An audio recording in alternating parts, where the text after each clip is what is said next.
avez voté et vous avez choisi de parler aujourd'hui de light painting. Le light painting, déjà, qu'est-ce que c'est? Ça se traduit déjà par peindre avec la lumière. Là, je pense que ça vous donne des petites idées. Je suis sûre que vous avez déjà vu des photos de ce type. Ça donne un super rendu de traînées de lumière, etc. qu'on va venir peindre en fait nous avec une petite lampe de poche devant l'appareil photo dans les airs et ça va venir s'imprimer du coup sur notre photo. Je vous explique tout de suite comment. Ce qu'il faut bien comprendre, c'est qu'en photographie, ce qui imprime l'image sur un capteur, c'est la lumière qui est renvoyée des objets vers l'appareil photo, c'est-à-dire que là, la lumière rentre par ma fenêtre, se renvoie sur moi et renvoie l'information au capteur de mon appareil photo, à ma pellicule, etc. Et c'est ça qui permet d'enregistrer les images dans l'appareil photo. C'est-à-dire que plus on a de lumière qui rentre dans notre appareil photo, plus on a d'informations qui rentrent dans l'appareil photo. Et cette notion, elle est très importante pour comprendre du coup comment se produit le light painting. Pour pouvoir du coup faire une image où on va venir réellement peindre avec notre lumière, il faut du coup qu'on ait beaucoup d'informations qui rentrent dans l'image pour pouvoir faire un dessin plus ou moins complet. Il va falloir du coup que notre appareil photo puisse enregistrer pendant longtemps notre image. Et comment on va faire pour ça? On va influencer ce qui s'appelle le temps de pause.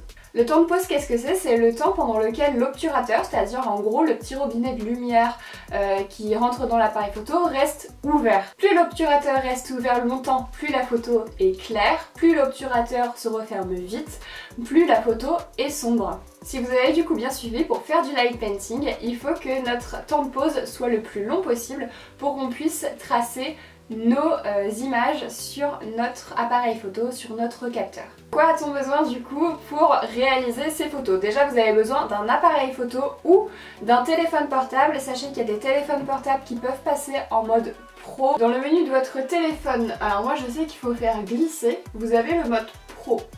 Et c'est ce mode là qui va nous servir du coup pour faire du light painting avec le téléphone. Sur l'appareil photo, vous allez avoir besoin du mode M, le mode manuel, en tout cas sur les Canon.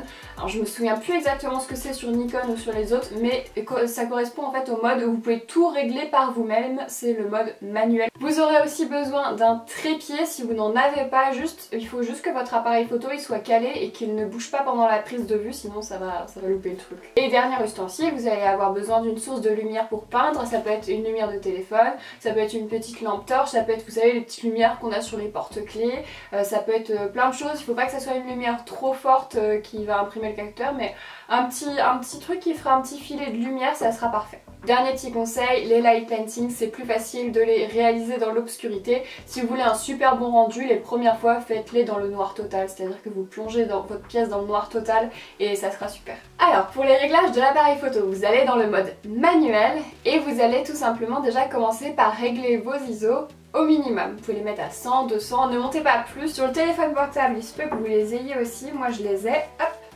je les règle sur 100. Ensuite, pour la mise au point, c'est mieux de la passer en manuel. La mise en point, en général, soit vous pouvez la bloquer sur votre appareil photo. Là, c'est ce qu'on peut faire sur les téléphones portables. On a une petite touche pour enlever la mise au point automatique. Soit vous avez, comme moi sur mon Canon, ça se fait au niveau de l'objectif. Vous avez AM ou MF. Non, AF et MF, pardon, automatique focale et manuel focale, vous le passez sur MF et la focale du coup ne bougera pas. N'oubliez surtout pas de la remettre en AF parce que la prochaine fois que vous ferez des photos ça va vous faire tout bizarre, elles sont toutes floues. Mais en gros ça va bloquer l'autofocus et votre appareil photo se déclenchera à chaque fois que vous lui demandez, il se bloquera pas parce qu'il détecte rien dans la pièce et parce que vous êtes dans le noir. Ensuite on va passer au temps de pause. Alors le temps de pause, hop, sur le téléphone portable, voilà, je suis en mode pro. C'est une petite icône, alors moi elle se trouve juste après ISO. La mienne, il y a écrit 1 sur 10. En général, c'est comme ça que c'est écrit. C'est parce que c'est un 15e de seconde, un 500e de seconde, etc. Nous, on va le passer au plus petit, regardez.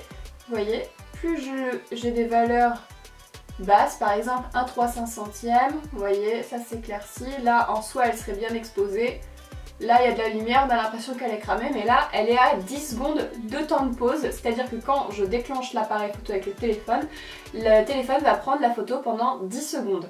Pour augmenter le temps de pause, vous avez juste à tourner votre petite molette jusqu'à ce que ça affiche 9, 10, 20, 30 secondes en fonction du temps que vous avez besoin. N'hésitez pas au début à faire des premiers réglages. On se rend pas toujours compte de ce que ça fait 1 seconde ou 20 secondes de temps de pause. Donc n'hésitez pas à faire quelques tests avant de commencer juste comme ça et après à vous lancer vraiment dans ce que vous voulez faire. Dernier petit tips, si vous faites les photos light painting tout seul, n'hésitez pas à mettre le retardateur, ça sera beaucoup plus pratique. Et même s'il y a quelqu'un qui vous aide juste à faire les photos, mettez un retardateur de 2 secondes, tout simplement puisque comme on est en pause longue, rien que le fait d'appuyer pour déclencher l'appareil photo, ça va faire une mini vibration et ça va rendre votre cliché un petit peu flou, même si en soi on est dans le noir, vous allez voir il y a un léger décalage qui va se produire dans les traits que vous réalisez. Pour le réglage de la focale, donc ce qui est en F sur votre appareil photo, vous pouvez le mettre à entre 14 et 20. Après ça va pas avoir beaucoup d'influence sur le cliché si vous êtes dans l'obscurité totale. Et voilà, maintenant que vous avez tous les petits tips, je vous propose qu'on fasse un petit essai maintenant.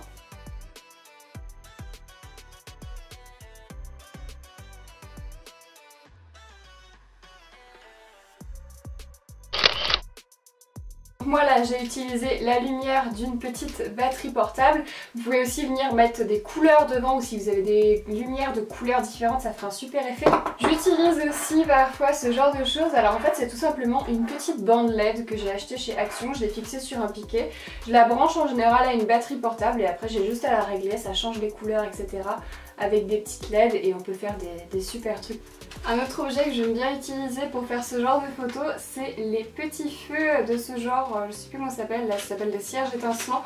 J'utilise assez souvent ça, par exemple pour les mariages. Vous savez c'est ce qu'on met sur les gâteaux et ce qui crépite, ça fait un super effet en pose longue comme vous pouvez le voir sur cette photo juste ici. J'avais fait un test lors d'un mariage. Et si par exemple vous souhaitez figer votre visage en plus sur la photo ou mettre des éléments en plus sur votre photo, vous pouvez tout simplement mettre un coup de flash sur votre visage. N'hésitez pas à l'éloigner pour pas que ça fasse trop fantomatique. Ou vous prenez juste votre lampe torche de téléphone, vous la mettez un coup sur vous. Et voilà, le tour est joué. Donc voilà pour mes petits conseils pour faire du light painting. Si vous en faites, n'hésitez pas à me taguer dessus sur mes différents réseaux sociaux pour que je puisse voir ce que vous avez fait grâce à ma petite vidéo. Et voilà, j'espère que ça vous occupera et puis à très bientôt dans une autre vidéo.